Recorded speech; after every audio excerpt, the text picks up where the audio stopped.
मनरेगा कार्यों में अकुशल श्रमिकों के लिए टास्क में छूट को मिली मंजूरी। मुख्यमंत्री अशोक गहलोत ने Malviya national institute of technology यानी MNIT द्वारा किए गए एक वैज्ञानिक अध्ययन में सुझाव किए गए टास्क को आगामी 1 अप्रैल से प्रदेश में महात्मा गांधी नरेगा योजना की विभिन्न गतिविधियों एवं कार्यों में नियोजित अकुशल श्रमिकों के लिए लागू करने के प्रस्ताव को मंजूरी दी है। गौरतलब है कि राज्य सरकार ने NMIT के वैज्ञानिकों से मनरेगा योजना की विभिन्न गतिविधियों की वर्क टाइम मोशन स्टडी करवाई थी, जिसमें साइंटिफिक तरीके से प्रदेश के सभी जिलों में इस योजना के तहत महिला एवं पुरुष अकुशल श्रमिकों द्वारा अलग अलग मौसम में किए जा रहे कार्यों का अध्ययन एवं विश्लेषण किया गया। इस रिपोर्ट में मनरेगा की सबसे ज्यादा की जाने वाली गतिविधियों जैसे तालाब खुदाई एवं अन्य मिट्टी के कार्यों पर वर्तमान में प्रचलित टास्क से कम टास्क प्रस्तावित किया गया, जिसे अकुशल श्रमिकों के लिए लागू करने की मुख्यमंत्री ने स्वीकृति दी है। शाहजहांपुर खेड़ा बॉर्डर पर आंधी तूफान ने मचाई भारी तबाही। शाहजहांपुर खेड़ा बॉर्डर पर मंगलवार सुबह से शुरू हुआ आंधी तूफान का दौर देर शाम तक लगातार जारी रहा। तेज हवाओं से किसानों के तंबू उड़ गए तथा सभा स्थल भी पूरी तरह से तहस नहस हो गया।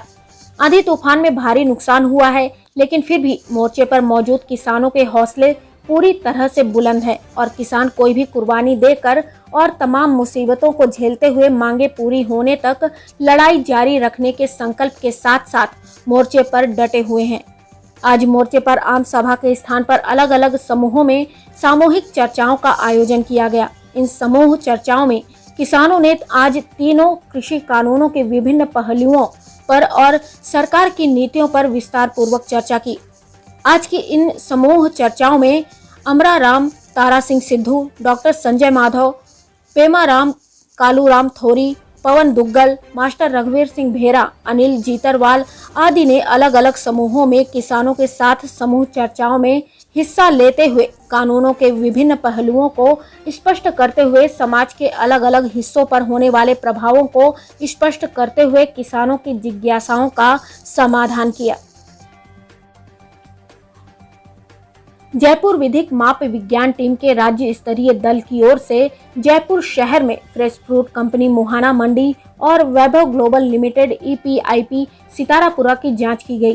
टीम को जांच के दौरान फ्रेश फ्रूट कंपनी पर डिब्बाबंद वस्तुओं का व्यापार बिना पंजीयन और वैभव ग्लोबल लिमिटेड पर 48 असत्यापित इलेक्ट्रिक कांटे मिलने संबंधी अनियमितता पाए जाने पर संबंधित व्यापारियों के विरुद्ध प्रकरण दर्ज कर कार्रवाई की गई।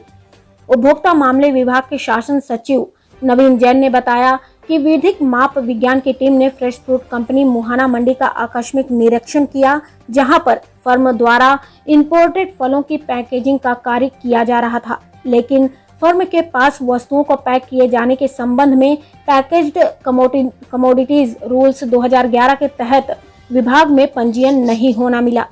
उन्होंने बताया कि नियमानुसार पैकेट के 40% हिस्से पर पढ़ने लायक फॉन्ट साइज में निर्माता का नाम, पैकेजर, आयातक, उत्पाद की शुद्ध मात्रा, उत्पाद के निर्माण की तिथि, खुदरा बिक्री मूल्य और उपभोक्ता हेल्पलाइन नंबर को प्रदर्शित करना आवश्यक है।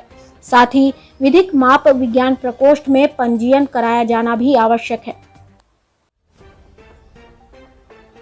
उपचुनाव 3 सीटों पर मगर 1 दर्जन नेताओं की साख दांव पर। 2023 में होने वाले विधानसभा चुनाव से ठीक पहले राजस्थान की सहाड़ा, सुजानगढ़ और राजसमंद सीटों पर उपचुनाव हो रहा है। इस उपचुनाव को सेमीफाइनल माना जा रहा है। यही वजह है कि दोनों ही पार्टियां जीत के लिए कोई कोर कसर नहीं छोड़ना चाहती। इन 3 सीटों पर हो रहे उपचुनाव में दोनों ही पार्टियों के कई दिग्गज नेताओं की साख दांव पर है। मुख्यमंत्री अशोक गहलोत भी इस चुनाव में पूरी तरह सक्रियता दिखा रहे हैं। नामांकन भरने के साथ ही प्रचार प्रसार की पूरी रणनीति उन्हीं के नेतृत्व में बन रही है।